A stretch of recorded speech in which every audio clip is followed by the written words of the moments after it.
Om Shanti. Good morning. आज परम पिता परमात्मा के जो महावाक्य थे उसमें बाबा ने कहा कि तुम्हें आपस में लड़ना झगड़ना नहीं है, किसी को दुख नहीं देना है, अपनी एक्टिविटी बहुत अच्छी रखनी है। तो अपने आप से पूछे हम, क्या मेरे अंदर ये कमियां हैं? मैं किसी से लड़ती झगड़ती हूँ या किसी को दुख तो नहीं देती हूँ? और मेरी एक्टिविटी कैसी है? तो ये 3 बातें भी अगर हम अपने आप से पूछें तो हमारे अंदर हैं पड़ी थोड़ी थोड़ी ये बातें। सबके अंदर कोई ना कोई कमियां होती हैं। अगर हम कमियां 1 मिनट में दूर कर लें तो हम देवता ही न बन जाएं। और फिर बाबा ने क्वेश्चन में बताया कि कौन से आसुरी अवगुण जो हैं वो तुम्हारे श्रृंगार को बिगाड़ देते हैं।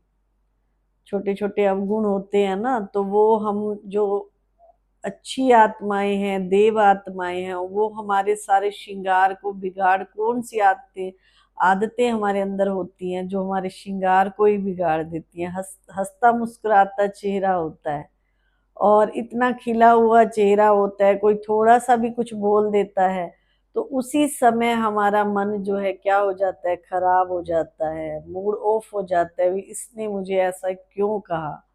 छोटी मोटी बातें ये होती हैं, लड़ने झगड़ने की होती हैं, किसी को दुख देने की होती हैं। कई बार क्या होता है, हम ज्ञान में चल रहे होते हैं, किसी को दुख देते नहीं है लेकिन दुख ले लेते हैं। देने से भी ज्यादा लेना बहुत बड़ा पाप है।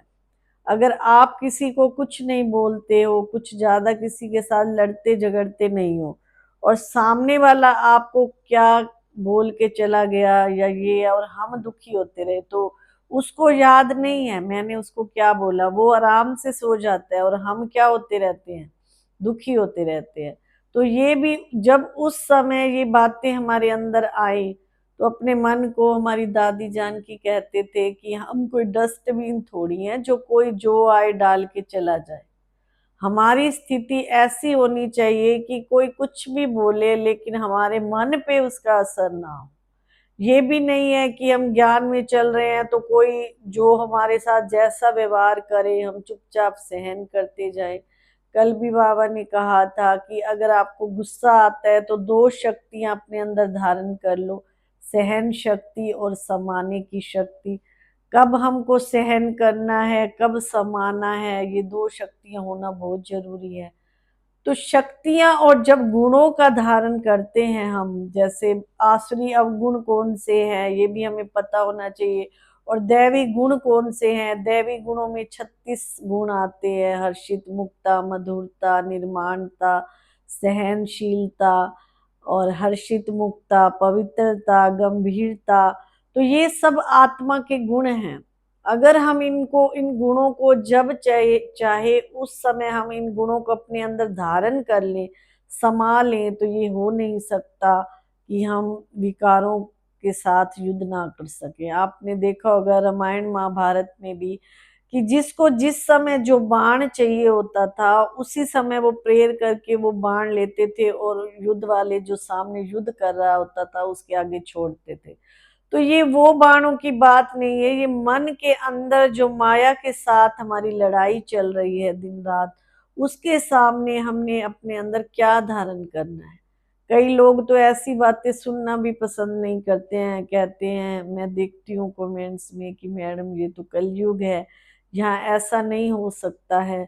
लेकिन बहुत आत्माएं हैं, 15-20 लाख भी के भाई बहन हैं जो सभी गुणों को धारण करके अपना ग्रस्त में रह करके अपना जीवन बहुत अच्छा बना रहे हैं। अंतर्मुखता का गुण भी हम धारण कर सकते हैं, सहनशीलता का भी धारण कर सकते हैं।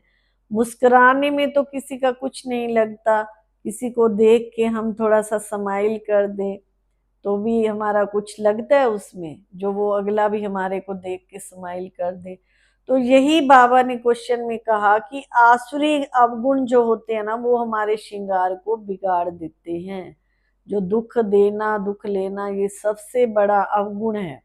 हम क्या करते हैं, दुख नहीं दे रहे। मान लो आपको किसी ने कुछ कह दिया तो आपके अंदर इतनी शक्ति होनी चाहिए, बात आई और गई। हम सोचे कि बातें ही ना आए, बातें तो जब तक हम जीवित हैं तब तक बातें आती रहेंगी, लेकिन वो हमारे अंदर ना जाए, उसके लिए रोज बाबा मुरली में यही कहते हैं कि आप मुझे याद करो। जितना मुझे याद करेंगे, मेरे से शक्ति लेंगे, उतना आत्मा मजबूत होती जाएगी। जैसे फोन को हम चार्ज पे लगा देते हैं तो वो क्या हो जाता है, चार्ज हो जाता है। तो ऐसे हमारी आत्मा रूपी बैटरी उस परमात्मा के साथ जुड़ने से चार्ज हो जाती है। फिर कैसा भी हम फोन में देखते हैं ना, चाहे पूरा दिन उसको चलाते रहें, कुछ करते रहें, तो ऐसे हमारी जीवन की गाड़ी भी फिर अच्छे से चलती रहती है। और धारणा में बाबा ने बताया क्या क्या हमको धारण करना है। अपने ख्यालात बहुत अच्छे और रायल रखने। हमारे ख्याल क्या होने चाहिए, बहुत अच्छे और रायल होने चाहिए। और दूसरा, रहम दिल बनना है, परमात्मा के साथ ऑनेस्ट होकर रहना है। खाने पीने का भी बहुत परहेज रखना है। आज मुरली में ये पॉइंट बहुत अच्छी थी कि हम खाने पीने का भी कई बार लालच कर लेते हैं, भाई ये चीज बहुत स्वाद है तो इसको थोड़ा और ज्यादा खा लेते हैं, चाहे वो बाद में पेट खराब हो जाए, लेकिन उस समय लालच वश वश हमने खा लिया। तो बाबा ने कहा खाने पीने की भी ज्यादा लालच नहीं रखनी है। और आज का जो मुरली का वरदान था, ओनेस्ट बन, स्वयं को बाप के आगे स्पष्ट करने वाले, चढ़ती कला के अनुभवी भव। परमात्मा के आगे ऑनेस्ट रहे और बाबा के आगे स्पष्ट रहे कि बाबा, जो भी आपके आपके आगे मतलब कोई गलती होती है, कुछ होती है, तो आप बाबा को बता करके हल्के हो जाए।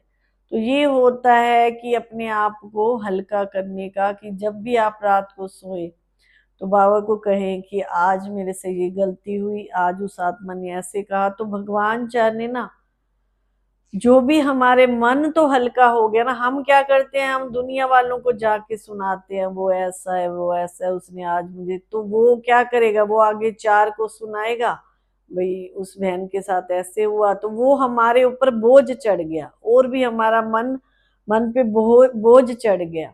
अगर हम भगवान को सुना देते हैं बातें, तो हमारा मन क्या हो जाता है, हल्का हो जाता है। ऑनेस्ट बन, कोई भी है बाप के साथ स्पष्ट बन जाओ, और फिर चढ़ती कला का अनुभव करने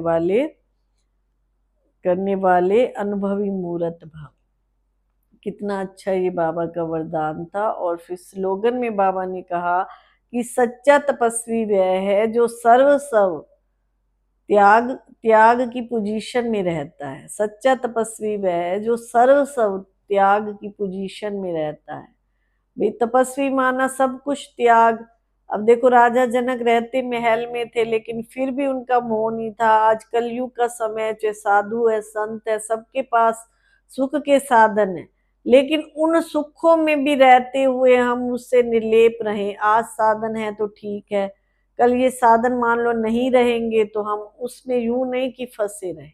इसीलिए सच्चा तपस्वी वह है जो जो सर्वस्व त्याग की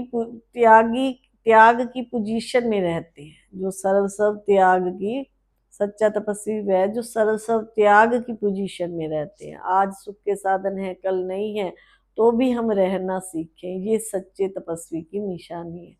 तो इतनी बाबा की धारणा युक्त आज की मुरली थी। इसमें सारी तरह की बाबा ने बातें समझाई कि किसी से लड़ना झगड़ना नहीं है, दैवी गुणों को धारण करना है, बाबा की याद में रहना है, सच्चा तपस्वी भी बनना है, बाबा के साथ ऑनेस्ट भी रहना है। तो ऐसे रोज परमात्मा महावाक्य सुनते हुए अपनी बुद्धि को हम पवित्र कर सकते हैं। ओम शांति।